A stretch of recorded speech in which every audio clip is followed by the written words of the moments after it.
It's 5 a.m. and this is WKYT This Morning. Lexington police are looking for two men right now who police say robbed a man right in front of his home at gunpoint. We're live in just a couple of minutes with the details. Plus, a Scott County community is remembering the life and mourning the loss of a 15-year-old girl who was shot and killed during a sleepover. Her friends tell us how she's handling the loss. Good news for fans of a Kentucky musician. Jordan Smith has added some new tour dates, and they're bringing him right back home to Kentucky. That and more ahead on WKYT This Morning.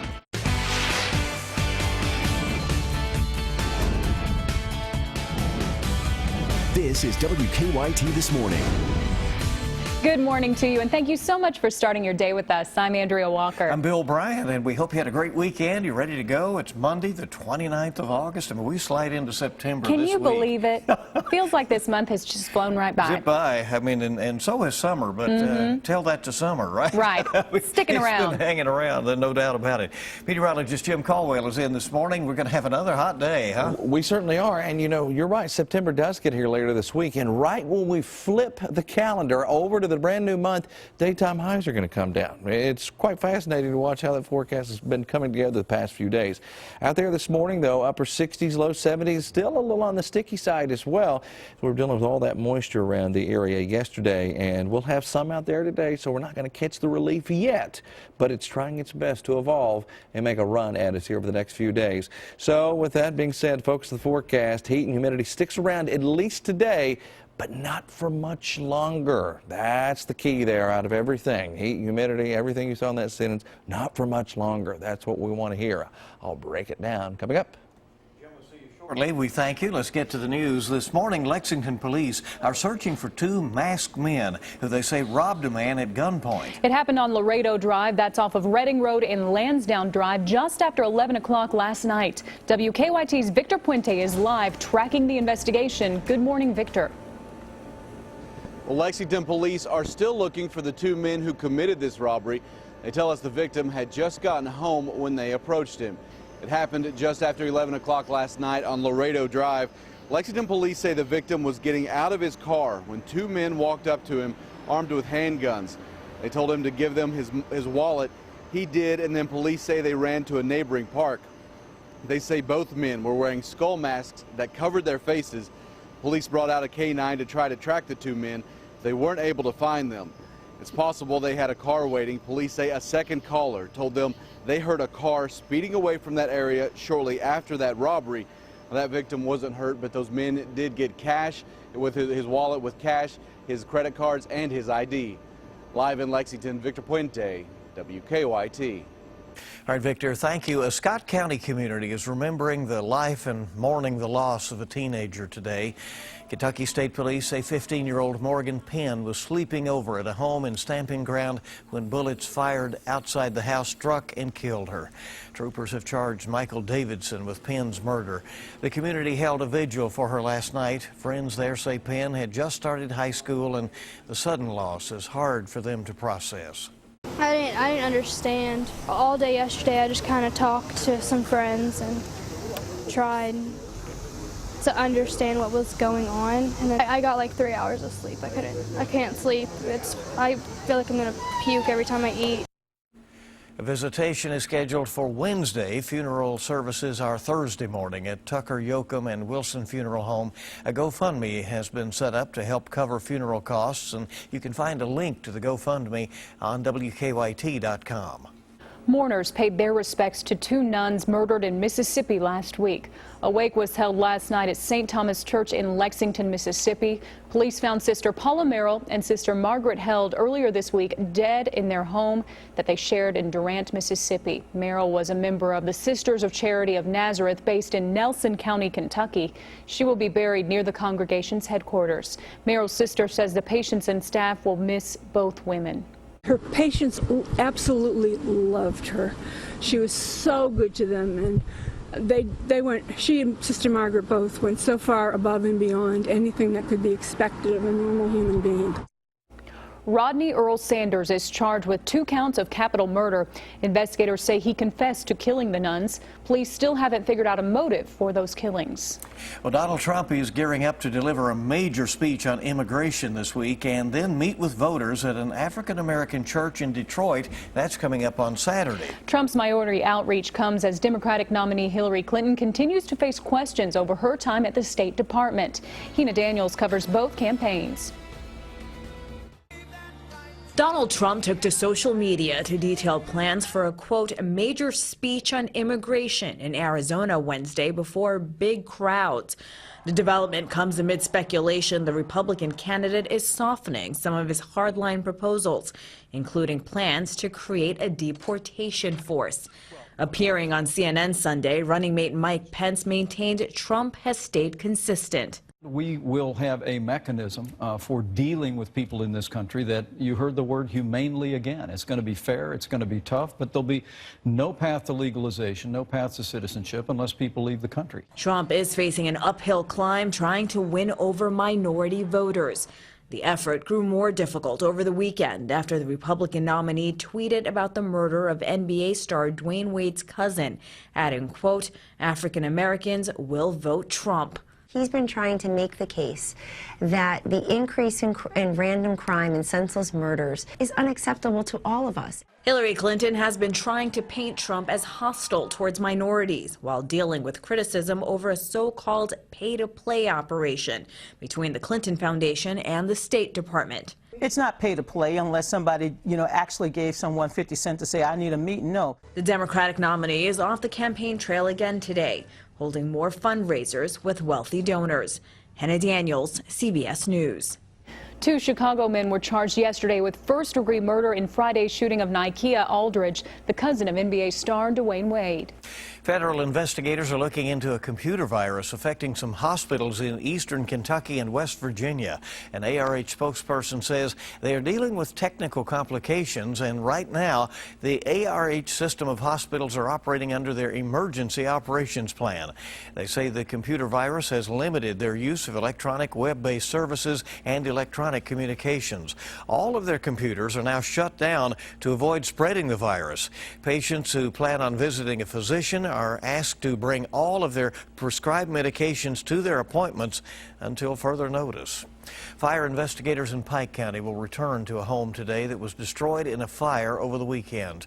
Firefighters say there was no one inside the house in the Mouthguard community. The homeowner said the tenants had recently moved out.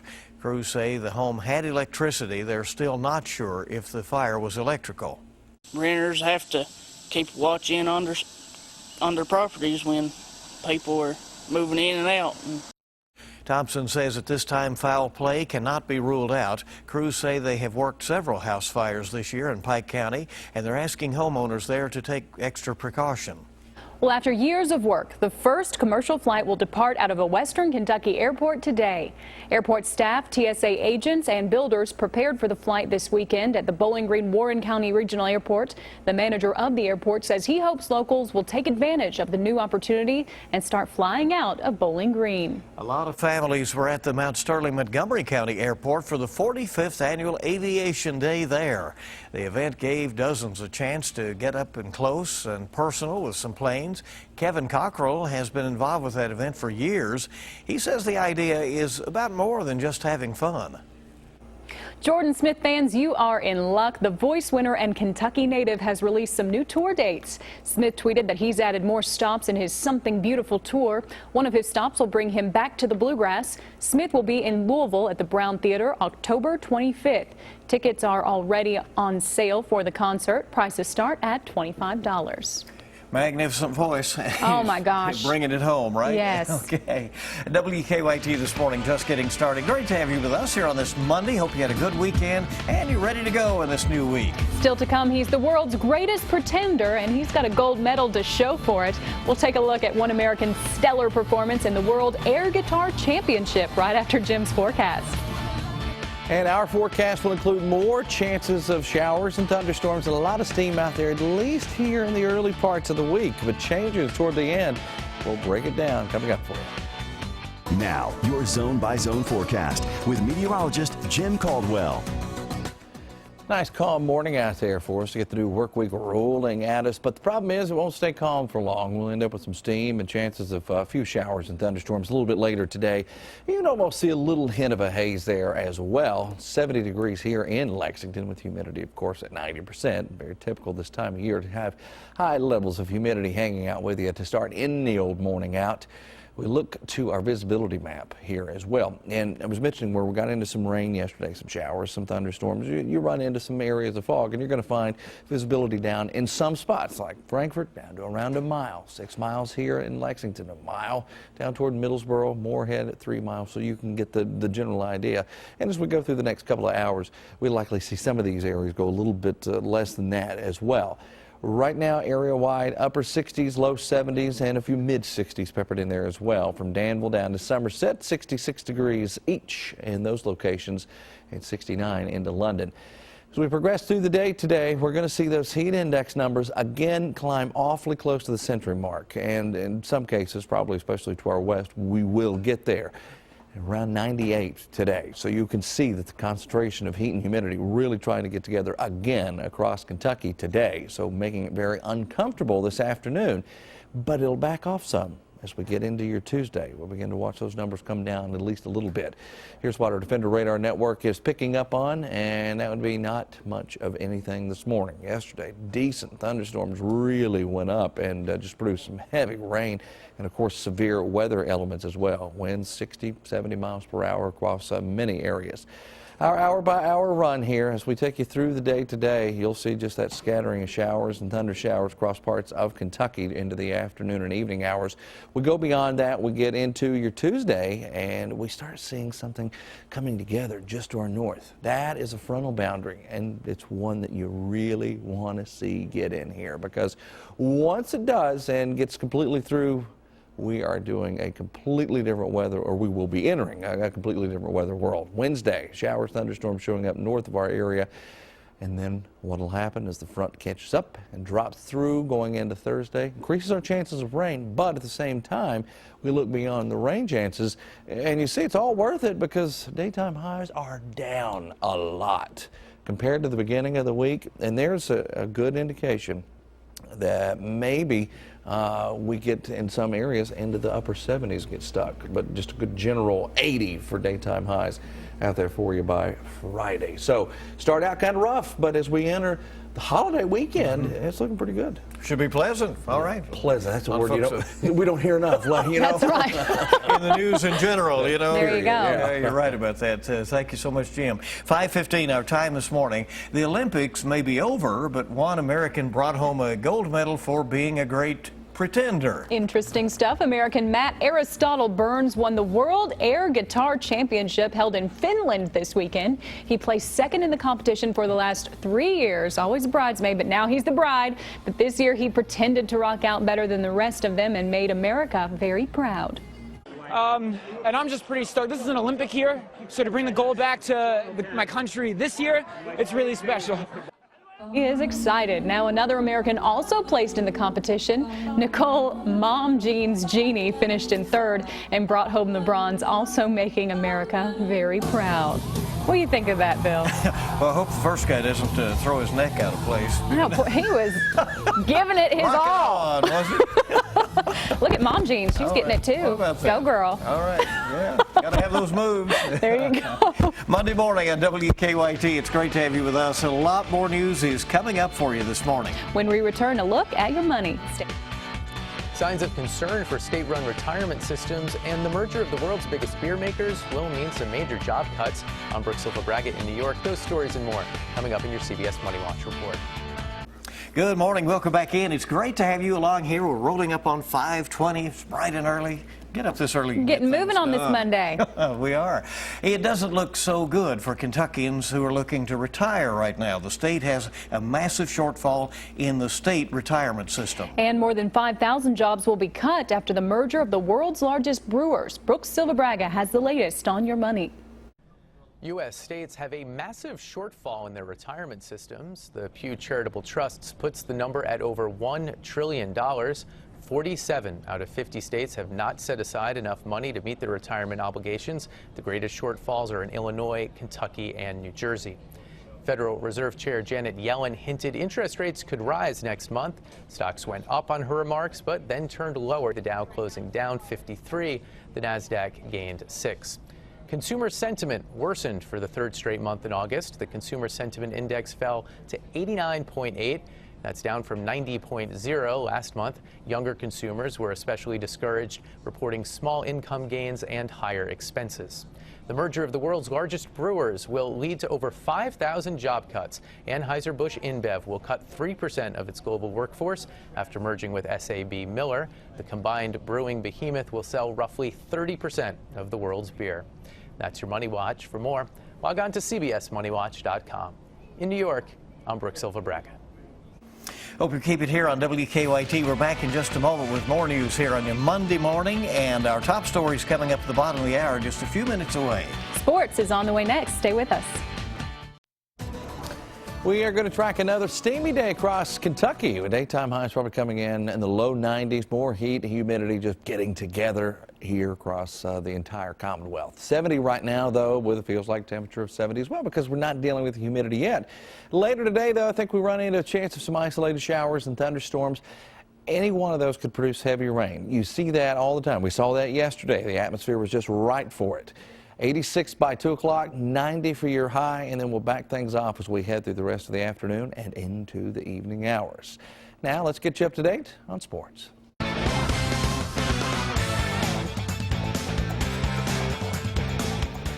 With Rupp Arena unavailable due to construction, John Calipari took his annual alumni game to the softball field on Sunday.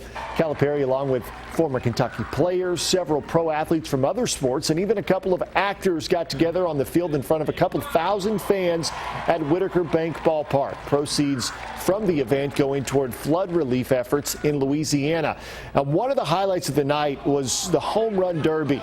That was won by Carl Anthony Towns. I mean, what can't the big cat do? Calipari loves having his former players back in town, even if sometimes he forgets their names. It's nice. You got, some former players, some stars from here. They got ties to here. We got former players. You got Hall of Famers. So it's kind of neat having Aaron and Nerlens and those guys. Terrence Jones back, and I'm Andrew. What did I say? What did I say? Aaron. Did I say Aaron? You said Aaron. It's okay, I used to do it all the time. It's great to have you back. Wait a minute. Which one are you? I'm Andrew. Okay. Always good to see those guys having a good time. An estimated $300,000 was raised during last night's softball game for Baton Rouge.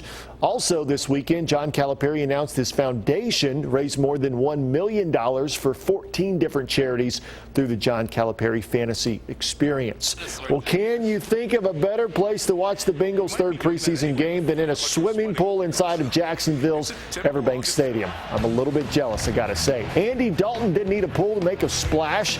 He finds Giovanni Bernard on the Bengals' third offensive play for the touchdown. Dalton was 6 for 10, 77 yards in that touchdown.